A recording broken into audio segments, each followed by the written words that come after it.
One of the biggest ways to deal with exposition in a film is backstory. It helps explain the character's motivations without using up too much time, and it also provides an opportunity to change it up a bit. But creating a good backstory isn't as easy as just giving a character a couple dead parents, an arch nemesis and a missing leg. For a backstory to work, it has to be woven carefully into the rest of the film. So here's an example of a couple of ways that other films do that.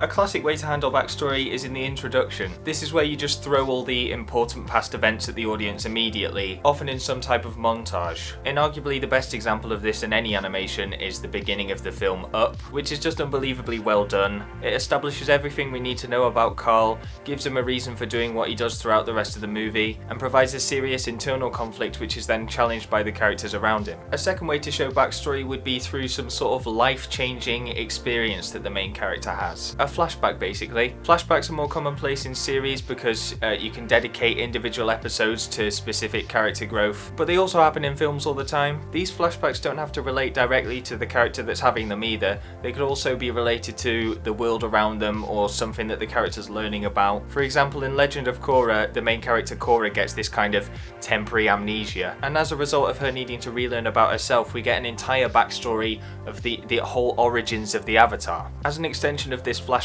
there is of course the kind of big revelation that you sometimes get before the final battle, where the main character suddenly remembers something really vital that will help him over the final hurdle. These are all over the place in something like Haikyuu, where the main character Hinata has these constant recollections of all of his friends telling him how to hit a volleyball as he's flying through the air towards it. The episodes I was talking about in Legend of Korra are actually probably some of the best in this series because they provide a visual and narrative break from the rest of the story. Because there's often a significant time difference between the present story and whatever a flashback entails, it's acceptable to use a completely new style of animation. In this case, these episodes have a really cool kind of woodblock painting style, and it's just a bit of a breath of fresh air from the rest of the series. Another thing I noticed recently when watching Kung Fu Panda 3 is the interesting way that you can approach montage. In Kung Fu Panda 3, I quite liked how everything flowed together. During montage scenes, there were no hard cuts and everything kind of blended into the next piece of action. This is also the same in something like Your Name, where the backstory is told in one long shot that melts between different images. So why am I rambling so much about backstory when I clearly don't know that much about it? Well, I was thinking about my film idea and how I can show the main character's past in an organic way. Just for context, my main character has chosen to disconnect himself from his friends for several years because he felt he was becoming a burden on them, but to show that, I feel like the viewer needs to see that initial friendship and then how they became disconnected. So my idea so far is that an event will happen where the main character kind of embarrasses himself. I was thinking maybe he ends up standing close to his friends, and while trying to sneak past them without them noticing, he trips over a confetti cannon and then it like goes off with a bang and sprays paper up in the air. But before his friends can talk to him, he's going to run away, and eventually he's going to end up at this blossom forest. Now, as children, the characters used to play together in this forest, and as he walks through the forest, memories from his past will kind of form around him. So part of the frame will kind of melt into a different style, and we'll get to see a specific memory from his past as he's walking by. And it'll start off kind of innocent, but the more memories we see, we'll sort of start to understand how he feels he's negatively affecting the people he cares about. And he'll keep walking through the forest, and we'll see him get more and more distant, and then hopefully this will all culminate in quite a moving scene on the edge of a cliff near a waterfall. That's the hope anyway. So in terms of what style I'm going to use for this flashback, I've no idea at the moment, but just to give a few examples of styles that I think could work, that I like. There's washed out watercolours like in Princess Kaguya and My Neighbours the Yamadas. There's like fine liner and block colour such as in Ping Pong the Animation, or there's kind of luminous colours like in Mob Psycho 100. For now, I'm not going to try and get it perfect. I'm just going to sketch out what's in my head and see if I can create at least some representation of what I was going for.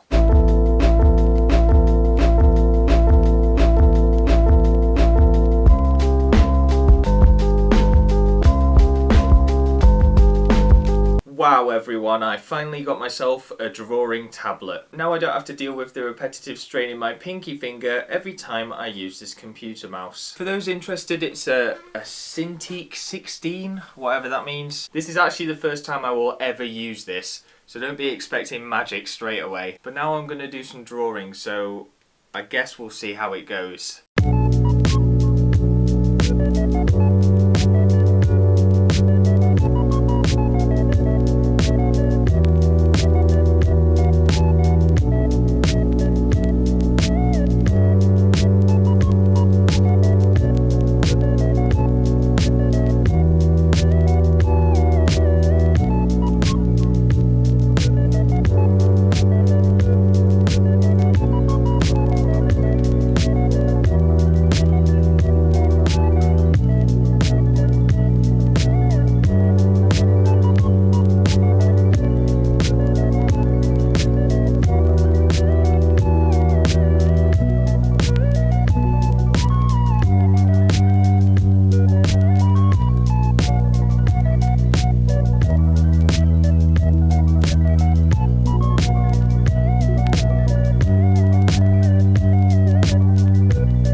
Okay, so there we have it. I'll just run quickly through the finished pieces. I think they went okay.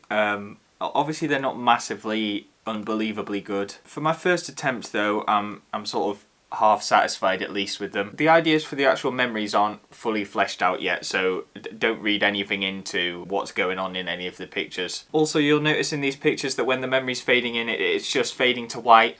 Obviously that's not my actual plan. The white just represents whatever style I choose. So I did this piece with like a tree stump in the middle. This was literally my first drawing ever on a drawing tablet, and I don't think it went that well. But I did redraw it, and that's a little bit better. Then I did one where like one of the kids is holding a kite and the other one's holding a billows, and he's like blowing wind towards the kite to make it fly. I was thinking that was kind of a fun concept. Maybe you could have the main character blows the billows way too hard and the kite flies off into a tree and they lose the kite or something. And then if you look very carefully, there's a little sapling there on the ground. And then obviously to show the passage of time, when he comes back years later, it's like a tree. Then I did this piece on the edge of a cliff, which I was talking about before. That's essentially just a redrawn version of a piece that I've already done. Those are the pieces that I've done for now. As I said, I was still kind of getting to grips with the equipment. But obviously, if you're looking at them and just cringing your eyes out, and if you think you could do those better, give it a go. If you do feel inspired to do any art, you can submit it to me on the BogBoy Discord, which there's a link in the description. I always think that's really nice anyway when people send me stuff, regardless of how good it is, you know. I'm not exactly the best myself, so... Oh, by the way, I've come up with a sort of temporary name for the film. Big Mountain. But it's Big Mountain. Big Mountain is the working title. I think it says everything about the film. I think it stands out, it's different. I'm pretty sure there hasn't been a film called Big Mountain before. And ultimately, the film is about a big mountain, so that's why I've named it Big Mountain for the time being. Okay, so that's all I'm going to do for now. I have actually developed my film idea quite a lot. I've written it out in sort of a fable story format, but I was thinking maybe if I do get round to drawing a lot more,